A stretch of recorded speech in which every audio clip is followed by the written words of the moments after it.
Okay okay అందరికీ నమస్కారాలు. ఈరోజు నేను ఇది చూస్తే అందరూ ఓటర్స్ కూడా 7 గంటలకే పోలింగ్ స్టేషన్కి వచ్చారు. తమ ఓటు ఒక పవిత్రమైన భావంతో ఓటేయాలనే ఉద్దేశంతో వచ్చారు. చాలా ఎన్నికలు చూశాను కానీ ఈ రోజు చూసింది మాత్రం చాలా ప్రత్యేకంగా కనపడుస్తుంది. ఓటు అనేది ప్రజాస్వామ్యంలో ఒక వజ్రాయుధం. వాళ్ళ జీవితాల్ని, సమాజ జీవితాన్ని, వాళ్ళ పిల్లల భవిష్యత్తుని తీర్చిదిద్దేది. అది గుర్తించారు. చాలా పెద్ద ఎత్తున వచ్చారు. రాష్ట్రం అంతా కూడా ఒకటే కోరుతున్నా, ఓటు మీ హక్కు, ఓటు మీ జీవితాలను మారుస్తుంది. అదే మరి మీ భవిష్యత్తును మారుస్తుంది. మీ పిల్లలే కాకుండా మీ భావితరాల పిల్లలకు కూడా పునాదులు ఇస్తుంది. దయచేసి బాధ్యతగా ప్రతి ఒక్కరూ రావాలి, ఓటు వేసుకోవాలి, ఓటు వేయాలి. తద్వారా మీ యొక్క మనోభావాలు తెలియజేసి రేపు రాబోయే రోజుల్లో ఏదైతే సుపరిపాలన ఉంటుందో ఆ సుపరిపాలనకు నాంది పలకాల్సిందిగా మరొక్కసారి కోరుకుంటూ మరొక్కసారి అందరినీ విజ్ఞప్తి చేస్తున్నా, అశ్రద్ధ చేయొద్దండి. ప్రతి ఒక్క వ్యక్తి యొక్క బాధ్యత. ఎక్కడో అమెరికా నుంచి, హైదరాబాద్ నుంచి, లేకుంటే బాంబే నుంచి, వివిధ నగరాల నుంచి, బెంగళూరు నుంచి, చెన్నై నుంచి, అనేక నగరాల నుంచి వాళ్లే డబ్బులు ఖర్చు పెట్టుకుని అభ్యర్థులు తెలియకపోయినా ఒక పార్టీ విధానాలతో వాళ్ళు ముందుకు వచ్చే పరిస్థితికి వచ్చారు. కొంతమంది అయితే పేదవాళ్ళు, కూరగాయలు వ్యాపారం చేసుకునే వాళ్ళు, ఇక్కడ లేకుండా ఎక్కడో ఉంటే సొంత ఖర్చులు పెట్టుకొని, క్యారియర్ పెట్టుకొని నేరుగా వచ్చి వాళ్ళ గ్రామంలో ఓటేసుకునే పరిస్థితికి వచ్చారు. ఇది నా జీవితంలో ఎప్పుడు చూడలా.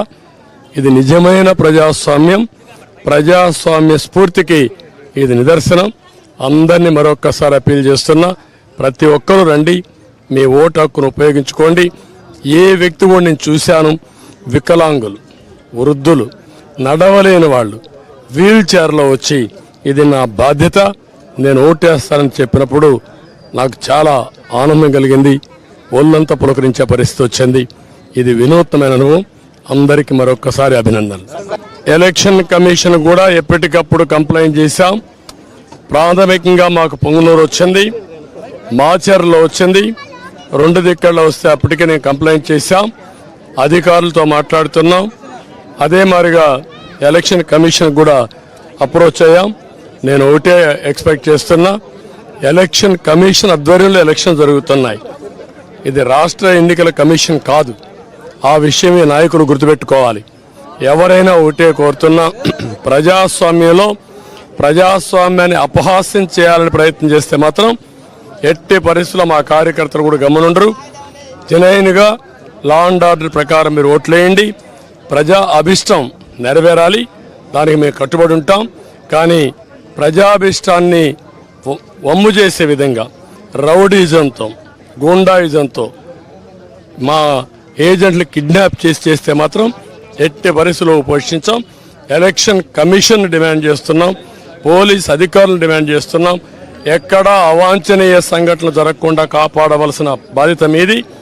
ప్రతి ఒక్కరి వ్యక్తికి స్వేచ్ఛ ఉంది, స్వేచ్ఛగా ఓటేయాలి.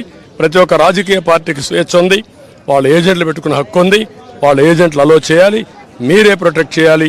అది మీ బాధ్యత. నేను 43వ ఓటు వేసాను. అంటే నేను వేసే కొంది 43 మంది వేశారు ఒక బూత్లో. అంటే 10% ఓట్లు వేసేసారు ఇప్పటికే. నేను పోయే కొందికి క్యూలో అయితే చాలామంది ఉన్నారు. అంటే ఊరు కదిలొస్తున్నారు. ఏదైతే ఓట్ల పండగ అనుకున్నావో ఆ ఓట్ల పండగ కనపడుస్తూ ఉంది. ఇది ప్రజాస్వామ్య వేడుక. ప్రజాస్వామ్యాన్ని పరిరక్షించుకోవడానికి ప్రజా చైతన్యం ఇది ఒక నిదర్శనం. I don't want to talk. Now election is going on. There is surprise results.